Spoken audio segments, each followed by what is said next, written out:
தகுதி இருந்தால் எல்லாம் நம்மை தேடி வரும். அன்பார்ந்தவர்களே, இங்கிலாந்து நாட்டின் மன்னர் ஒருவர் ஒரு முறை தனது நாட்டில் உள்ள கிராமங்களை சுற்றி பார்க்க குதிரையில் கிளம்பி சென்றார். அப்போது ஒரு கிராமத்தில் உள்ள வயலில் ஒரே ஒரு பெண் மட்டும் வேலை செய்து கொண்டிருந்தார்.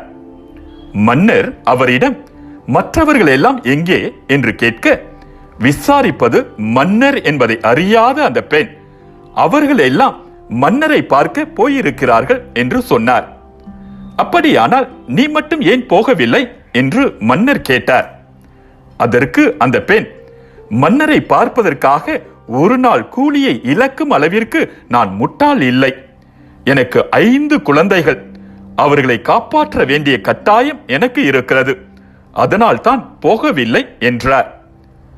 மன்னர் அவரது கையில் சில 100 பவுண்டு பணத்தை கொடுத்துவிட்டு, உங்களது நண்பர்களிடம் நீங்கள் எல்லாம் மன்னரை பார்க்க சென்றீர்கள், ஆனால் மன்னரோ என்னை பார்க்க வந்தார் என்று சொல்லுங்கள் என கூறிவிட்டு சென்றார். அன்பார்ந்தவர்களே, நாம் ஆசைப்படுவதை அடைய தேடி அலைந்து சோர்ந்து போக வேண்டியதில்லை. அதை அடைவதற்கான தகுதிகளை நம்மில் வளர்த்து கொண்டாலே போதும். நாம் ஆசைப்படுவது எல்லாம் தாமாக நம்மை தேடி வரும். நாங்களே செய்ததாக எதன் மேலும் உரிமை பாராட்டிக் கொள்ள எங்களுக்கு தகுதி இல்லை. எங்கள் தகுதி கடவுளிடமிருந்தே வருகிறது.